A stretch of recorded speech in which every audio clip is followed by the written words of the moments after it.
The Bre-X gold fraud, the $6 billion lie buried in the jungle. In the heart of the Indonesian jungle, a small Canadian mining company claimed to have found the largest gold deposit in the world. Billions of dollars of gold, hidden beneath the thick green canopy of Basang, Borneo. But what began as a dream of fortune soon turned into one of the biggest lies in the history of mining, a story of greed, deception, and death. This is the tale of Bre-X, the company that fooled the world, and the man who vanished before anyone could ask him how. It began in 1993, deep in the jungles of East Kalimantan, Indonesia. A geologist named Michael de Guzman, a quiet man with a sharp eye for minerals, stood by a muddy riverbank, holding a rock sample in his hand. He smiled. He thought he saw gold. His company, Bre-X Minerals Limited, was small and unknown, based in Calgary, Canada. But to its founder, David Walsh, this was a chance to change everything. Walsh was nearly broke. The mining world didn't take him seriously. He needed a miracle. And de Guzman, with his thick glasses and mysterious charm, seemed to have found one. The first samples were unbelievable, veins of gold thicker than anyone had ever seen. De Guzman sent the results back to Canada. Soon, Bre-X claimed it had found 200 million ounces of gold. That would make it the largest gold discovery in human history. Investors went wild. The company's stock exploded from pennies to hundreds of dollars. People mortgaged their homes, sold their farms, poured their life savings into Bre-X. The world believed in the Borneo gold rush. But deep inside the jungle, only a handful of men knew the truth. And they guarded it like gold itself. Michael de Guzman was not just a geologist. He was a storyteller. To investors, he spoke with confidence, about rivers of gold, about samples, richer than anything ever found. But to those who worked with him, he was harder to read. He was a man torn between science and belief. He spoke of God, of destiny. But he also drank heavily, and sometimes he whispered about salting the earth. Salting, a word that would later haunt the case. It meant adding gold to a rock sample to make it seem valuable. At first, no one suspected. The gold was there.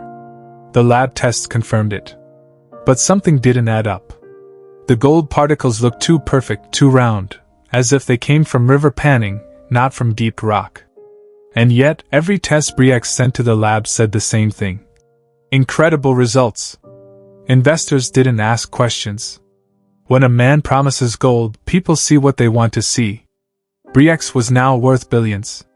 David Walsh bought a mansion in the Bahamas. Stockbrokers in Toronto celebrated with champagne.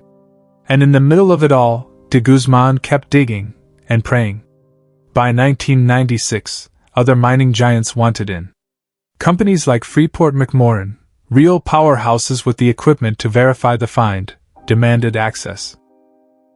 The Indonesian government, seeing the potential, forced Bre-X to share the site with new partners. That's when the testing began. Independent geologists arrived with their drills, their scanners, their eyes. They found nothing.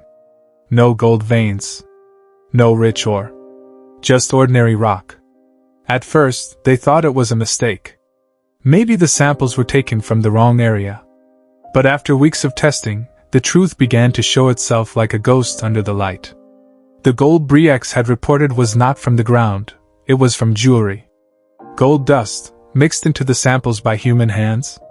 And the only man who had handled those samples before they reached the lab was Michael de Guzman. March 1997. De Guzman boarded a helicopter with a team, heading back to the Basang site. He looked tired. Witnesses said he was quiet that day, eyes hidden behind his glasses. Somewhere over the jungle, he stood up. And then, he was gone. They said he jumped out.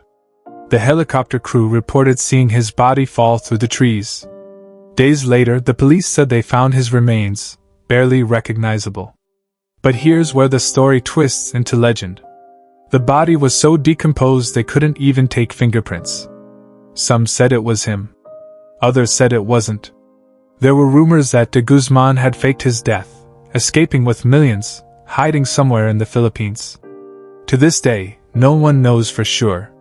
What's certain is that, within weeks, Bre-X collapsed. The stock crashed to nothing. Thousands of investors lost everything. David Walsh fled to the Bahamas, and not long after, he died of a heart attack. Investigations began in both Canada and Indonesia. The scandal shook the entire mining industry. The Toronto Stock Exchange rewrote its rules on how mining data was reported. No one trusted assays without third-party checks anymore. But no one ever went to jail. Not a single person. The fraud had been too complex, too hidden beneath layers of forged reports, bribed officials, and corporate greed. Some say it was never about the gold, it was about belief. A shared illusion that made everyone rich, at least for a moment. And when that illusion died, so did everything it touched. The Basong site still lies there, swallowed by vines and rain, untouched since that time. A place where dreams turned to dust, and a man either died or disappeared. Some say truth is buried deeper than gold.